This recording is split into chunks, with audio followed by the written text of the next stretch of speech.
You're listening to Packers Talk Network. You're listening to No Huddle Radio on the Packers Talk Radio Network, your home for in-depth and thoughtful Packers analysis. I'm your host, Gil Martin. My co-host is my good friend, Sean Teahan. In addition to this show, I write for the PackersPost.com and Cheesehead TV. Sean was a TV sportscaster in Minnesota. We're here to talk Packers because you're all here for one thing, and that's a love for Green Bay football. And Sean, it's Thanksgiving week. How did we get here so quickly? How did we get here? Yeah, it's amazing. We're on a short week. We're coming a little late. You know, but hey, we're here though, and before we get into the show though, we just want to let you know our show is sponsored by Wisconsin's own Ticket King. For over 30 years, they've been providing Packers tickets to Packer fans as well as Bucks, Brewers, and Summerfest tickets. Find them on the web at theticketking.com. That's theticketking.com, or you can visit their locations in Green Bay and Milwaukee. And you can watch every episode of No Huddle Radio on Packers Talk Network on YouTube. Go to YouTube, type Packers Talk Network in the search bar, click on the PackersTalk.com link with the green background, the yellow goalpost. Click on the bell to subscribe, turn the notifications on, join the discussion, chat with us live. And Gil, there's a lot to discuss, especially from a couple days ago where the Packers at home at Lambeau, where they lost 2 straight games, and they get a big win against a team that they should have gotten a big win against, and that's their division rival, Minnesota Vikings, a team that kind of clowned them last year with a couple wins against the Packers a season ago. But I got to ask you, Gil, where the Packers win that game 23-6. They don't turn the ball over on offense. Special teams was clean. The defense was ferocious and nasty. Is that the best win of the season for the Packers?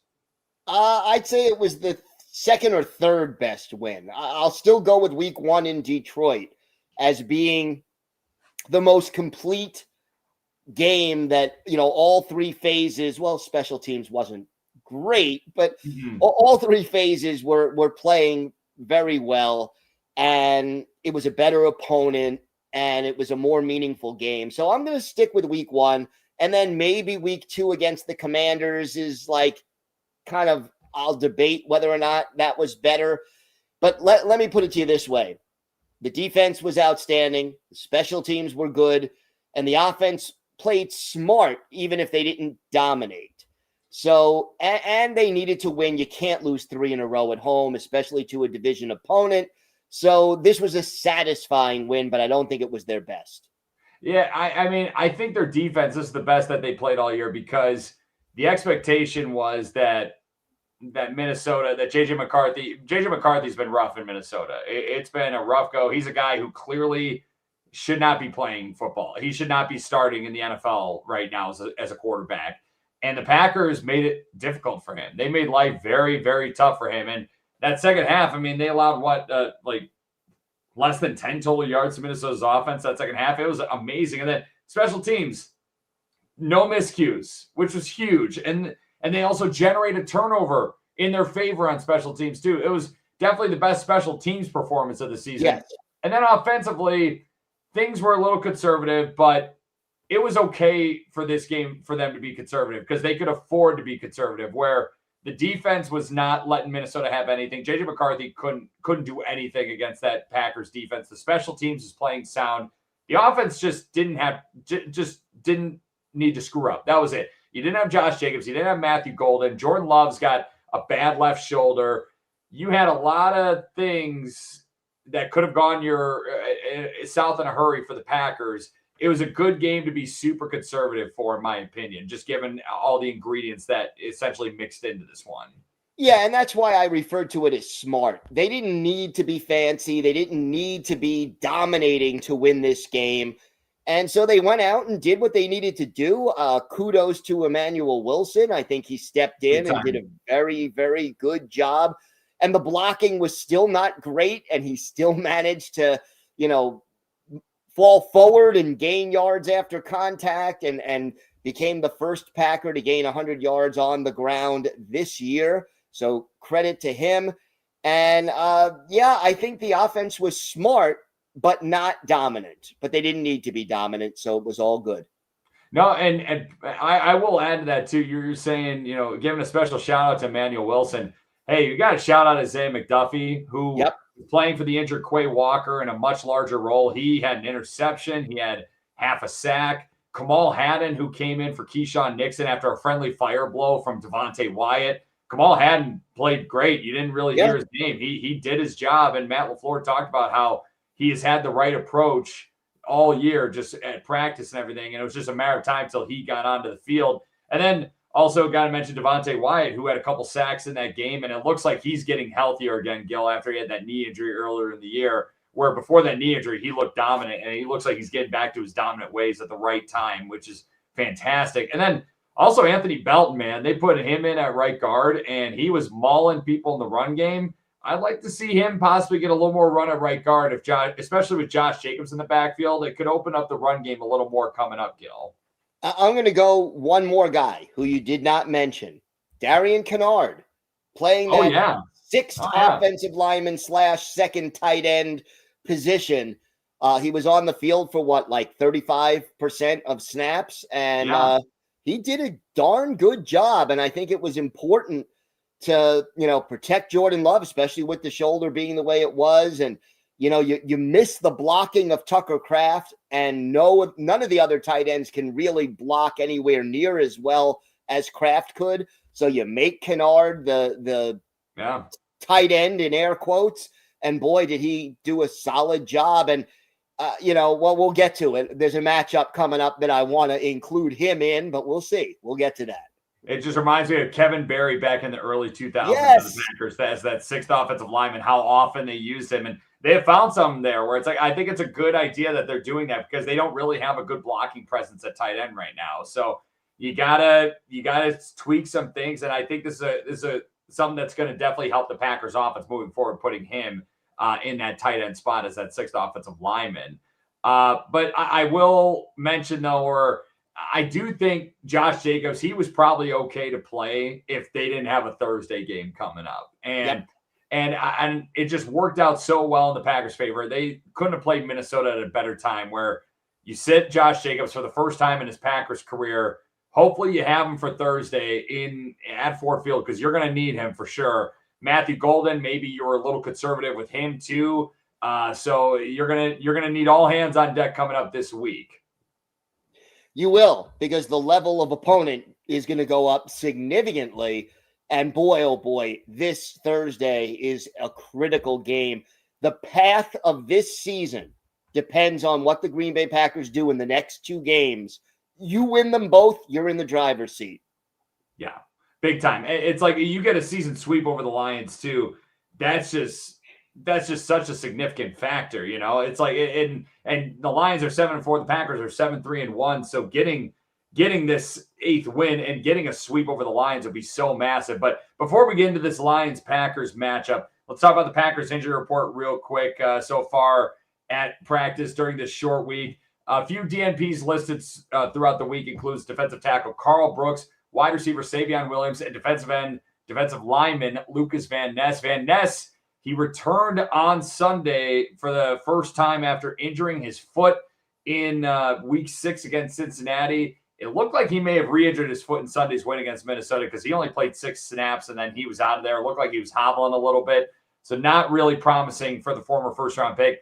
Limited so far this week includes Javon Bullard, Edgerrin Cooper, Matthew Golden, who again missed Sunday's game, Nate Hobbs, who's been out for a few weeks, Josh Jacobs, who didn't play on Sunday, Quay Walker, who also didn't play on Sunday, Zach Tom, Dontavian Wicks, Keyshawn Nixon, who left because of that friendly fire injury we just mentioned on Sunday, and then Jaden Reed, who they opened up his practice window on Friday. He may play. Matt LaFleur. I'm thinking Matthew Golden. Matt LaFleur was very coy talking to the media on Tuesday if Reed's going to be ready to go or not, and I think there's a chance, Gil, we may see him, hopefully. And then full participant so far this week includes wide receiver Romeo Doubs, wide receiver Christian Watson, and quarterback Jordan Love with that left shoulder injury. Brandon McManus currently not listed on the injury report at all. It seems like maybe that right quad injury is behind him. But let's get into the matchup, though, and let's start with the Lions offense and the Packers defense. These are the strengths of these teams so far, Gil, this year in terms of rankings.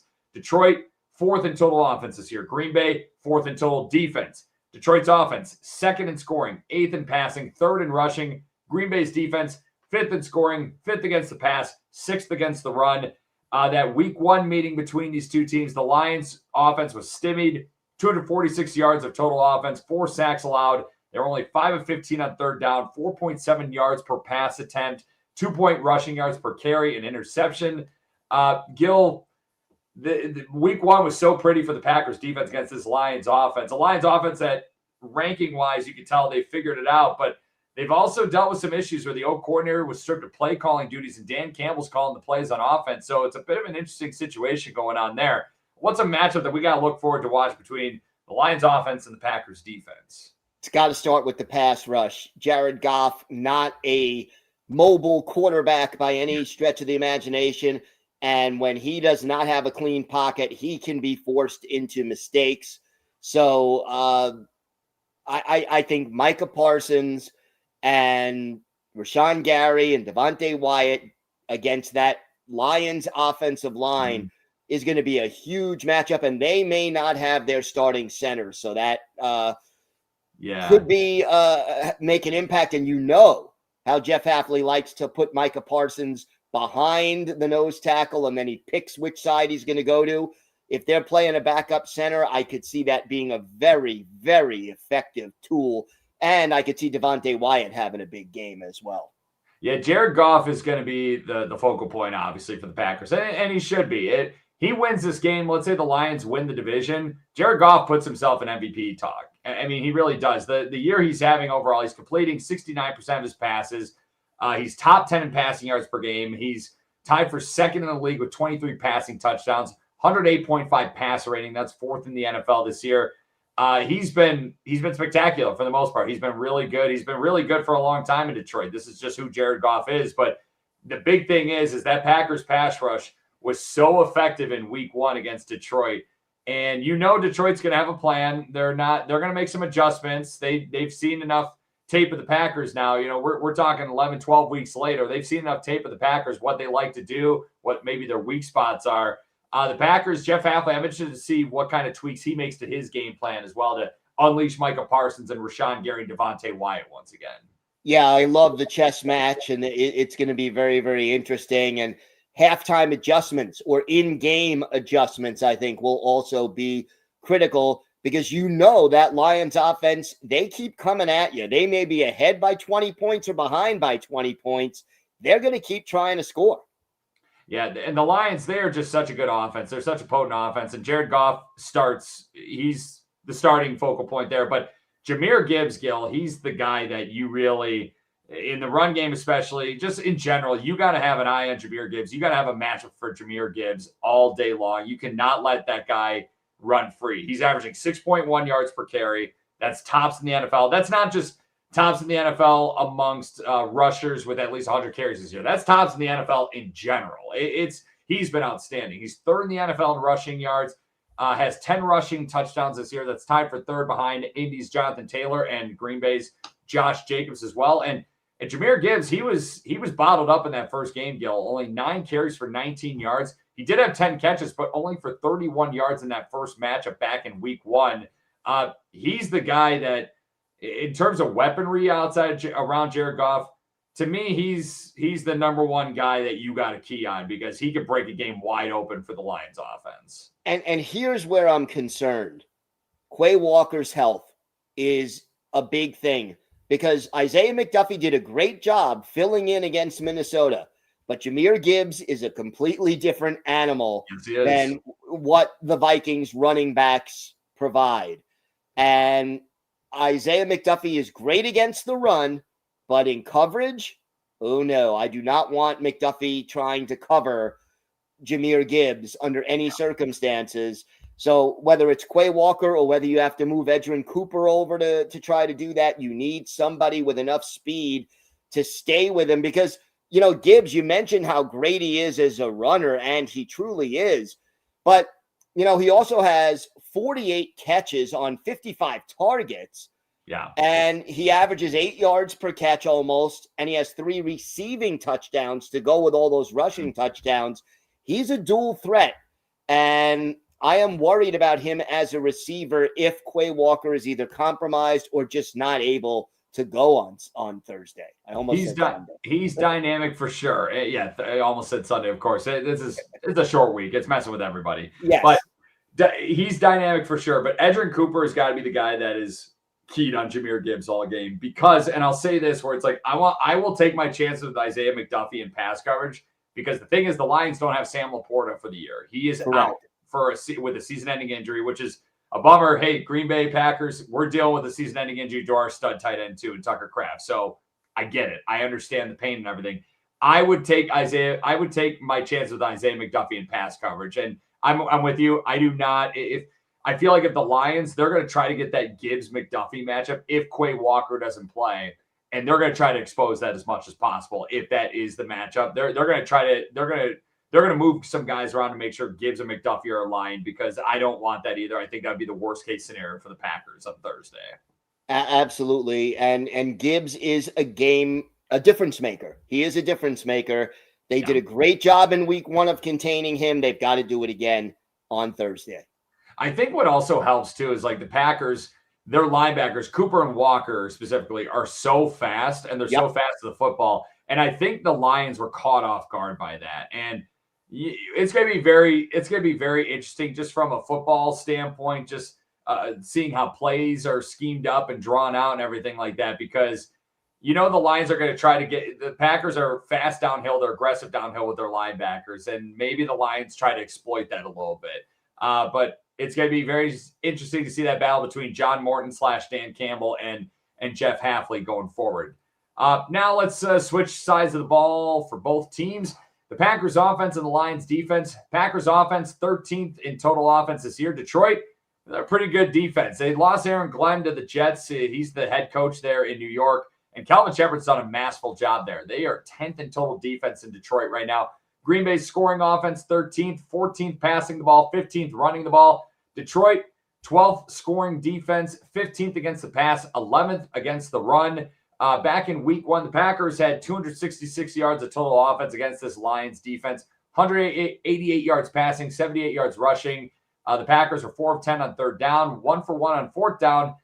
Jordan Love averaged 8.5 passing yards per attempt. The rushing game wasn't very clean early on, 3.1 rushing yards per attempt. It's gotten better over the last few weeks. Gil, what's the matchup between the Packers offense and the Lions defense that we should really key on coming up on Thursday? 2 words, Aiden Hutchinson. Yeah. You got to start with that. You got to protect Jordan Love, and whether it's Rasheed Walker, whether it's Zach Tom, whether it's Darian Kennard helping out as that extra tight end, there's going to be a chess match between the Packers offense and the Lions defense, where they line up that 6th offensive lineman and where Aiden Hutchinson lines up. They're going to go back and forth all game long. Yeah, and Detroit's pass rush has been really good this year as a whole. 32 sacks this season. That's 8th in the NFL. Green Bay's O-line has only allowed 17 sacks on the year. That's tied for 4th fewest allowed. Hutchinson, though, has 8.5 sacks of those 32 for the Lions this year. He was not a factor in that first game, Gil, and you got to keep it that way on Thanksgiving because his ability to find the football when he gets close to the quarterback, he's got the long arms and everything like that. You got to know where 97 is at all times because he's forced 4 fumbles this year. He just always seems to be around the ball. He just got paid a lot of money for good reason in Detroit. You got to make sure that he is not a factor at all. They had a really good game plan against him in week 1. They got to be able to replicate that coming up here on Thursday on Thanksgiving. And he just has a rare combination of speed, quickness, and power. He can beat you in so many ways, and his technique is great too. He's been well coached throughout his college and pro career, and boy, it is not going to be easy for the Green Bay Packers to contain him twice, let alone now. I think it's even harder on artificial turf indoors in Detroit. Yeah, obviously it's very nice for Detroit to have a guy like that. It's also nice for the Packers to have a guy like Micah Parsons, obviously. Yes. Too. So that's obviously just that rare combination of skills and strengths and everything like that. It's so nice to have. But Gil, the matchup that I'm going to look forward to watching, though, outside of the Aiden Hutchinson matchup, because that's the matchup that can win or lose a game for you, too, if you don't handle him properly.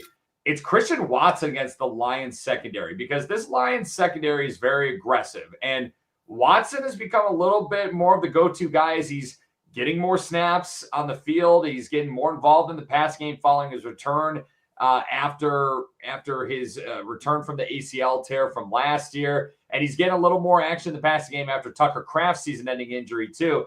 These Lions DBs are very aggressive. They're not going to have Kirby Joseph coming up on Thursday. Dan Campbell announced that on Tuesday. And Green Bay, their receivers are explosive. 11.4 yards per reception this year. That's tied for 10th in the NFL. And Watson's the guy who could really take the top off the defense for the Packers. And Detroit, they're allowing opposing receivers to catch an average of 11.8 yards per reception. That's tied for third most in the NFL. There's a lot you can exploit there in the passing game. And Christian Watson's going to be a big part of that if they are able to exploit some stuff on offense coming up on Thursday. I love the fact that he was the primary target against Minnesota, and I think that will likely continue against Detroit. Yeah, it better because he's on my fantasy team, Gil. So we need we're getting closer to playoffs. So you get him a little more involved. It's perfect timing on my end. There you go. Real quick, let's go over some stats and numbers real quick for both these teams. Turnover ratio this year, the Packers, they were +3 on Sunday against Minnesota, so they're now +4 on the season. Lions are +5 on the season. Total penalties, well, Green Bay, Detroit, and Minnesota, they have the same amount of penalties each. 89 penalties this year on all sides of the ball. Total flags, tied for 15th most in the NFL. Third downs, Green Bay's offense, still number 1 and third down offense, believe it or not. Defensively, they are 10th overall in third down defense, 36.4%. Detroit's offense on third down, only 36.5% this year. That's 24th in the NFL. Defensively, though, 36.2%, just ahead of the Packers, 9th in the NFL in third down defense. And then red zone touchdown percentage. Green Bay's offense, 65.9% on offense. That's 6th in the league. Defensively, 58.6%. That's 19th in the NFL. And then Detroit, their red zone offense, it's still really good. 65.1% this year. That's 7th in the NFL. 61.1% on defense, though. That's 25th in the league. And then the Lions injury report, Gil, you just mentioned that they may not have their center, Graham Glasgow. He has not practiced at all this week. Safety Kirby Joseph, Dan Campbell already said he's not playing. Wide receiver Khalif Raymond has not been practicing this week. Tight end Brock Wright. Defensive end Josh Paschal, also not practicing so far this week. Limited so far for the Lions this week includes cornerback Terrion Arnold, left tackle Taylor Decker, offensive guard and rookie Tate Ratledge, right tackle Penei Sewell, and wide receiver Isaac Taslaw. And then full participants this week, safety Brian Branch, defensive end Marcus Davenport, and offensive lineman Miles Frazier. Davenport and Frazier are working their way back from the IR. They could be designated. They're on the designated return list right now. They could return on Thursday. And then on the IR pup list includes linebacker Zach Cunningham. We mentioned tight end Sam Laporta, who's done for the year. Offensive lineman Christian Mahogany, defensive tackle Levi Onwuzurike, and corner Ennis Rakestraw Jr. So I feel like the Lions and the Packers have some of the most injuries in the league when it comes to just across the NFL. That was a lengthy injury report, Gil. It was. Usually the Packers are 2 or 3 times longer than the opposition. Now it's only 1.5 times longer. So, yeah. I feel like it's the Lions and the Giants, 2 of the last 3 weeks. They have longer injury reports than maybe the Packers do right now. Yeah. Gil, why does Green Bay win on Thursday in Detroit? Green Bay wins on Thursday if they are able to protect Jordan Love and if they win in the red zone. The red zone is going to be critical. Detroit, like we said, they're all gas on offense. They're always running up scores. You cannot go in there and settle for field goals. No. You got to get 6, preferably 7 points each time you're in the red zone. And if you hold Detroit to 3 more often than they hold you to 3, you're going to probably win this game. I mean, you saw a few weeks ago where the Lions lost at Philly and they were terrible on 4th down. I don't think they had a 4th down conversion in that game. And they still only lost the game by, 8 points? Right.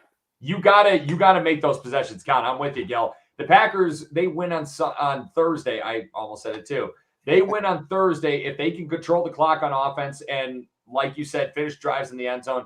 But on defense, the pass rush, it's got to be effective again. You got to get Goff off the spot. And you got to contain Jahmyr Gibbs, especially after the week he had last week against the Giants. You got to have a plan. You got to have all sorts of plans to make sure that he doesn't go off against your defense.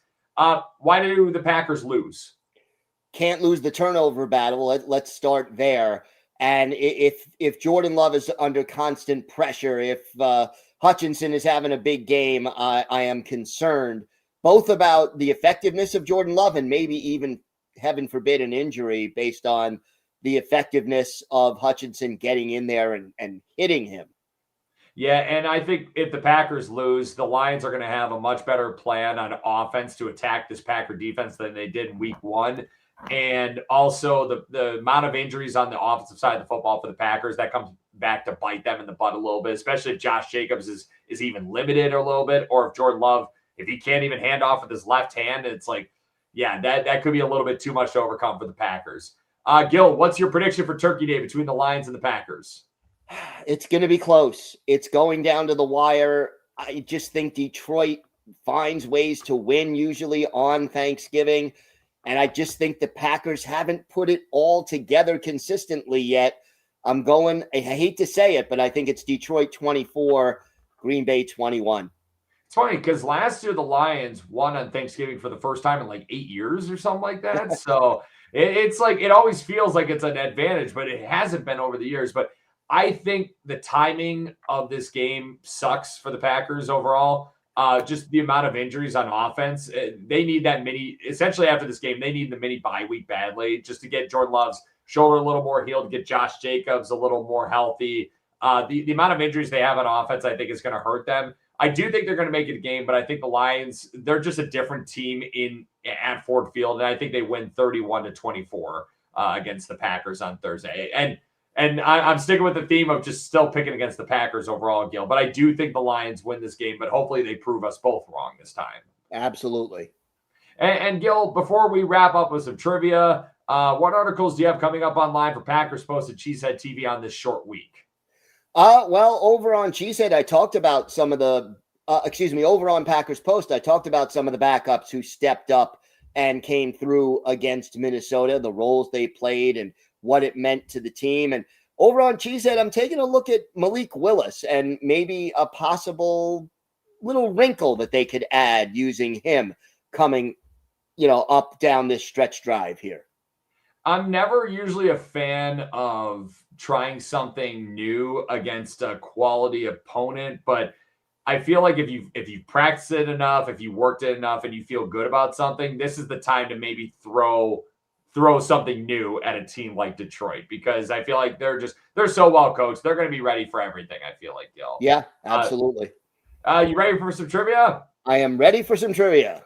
Well, Gil, Micah Parsons, he had a monster game, overall monster second half on Sunday, played a huge part in the Packers' big division win over Minnesota, registering 2 second-half sacks to help put the Vikings away. Those 2 sacks helped him get his 5th straight 10-plus sack season to open his career. It's also the first time since 2020 a Packer defender has recorded at least 10 sacks in a season. Gil, name the last 5 Packers to record 10 or more sacks in a single regular season. Wow. Okay. Including Parsons. Okay, so Parsons is one. Zadarius Smith would have to be another. Yep. I believe Preston Smith did it once. He did? Okay, so that's 3. These last 2 are going to be a little more difficult than you think. Okay, is it in this century? Oh, it's in this. Oh, yeah. Okay. Oh, God, yeah, absolutely. I mean, remember, like the Packers have had some elite pass rushers, They have. They definitely have. Boy, oh boy.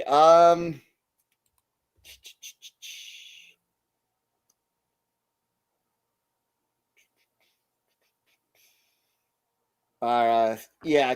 I mean, I think KGB is too far in the past. So yeah, correct. Yeah. So it was in the 2010s. It was in the 2010s, though. Yeah. Gosh. I'm blanking out here. Hold on. Well, Clay Matthews has got to be on the list. Not within the last 5.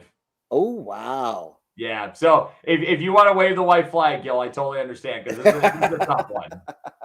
All right, I will wave the white flag. Oh, Julius Peppers. Julius Peppers. Nope. He's number 6. He was number 6. Okay. Go ahead. Lay it on me. Okay, so Micah Parsons obviously getting to 10 this year. Zadarius Smith had 10-plus sacks in each of his first 2 seasons with the Packers in 2019 and 2020.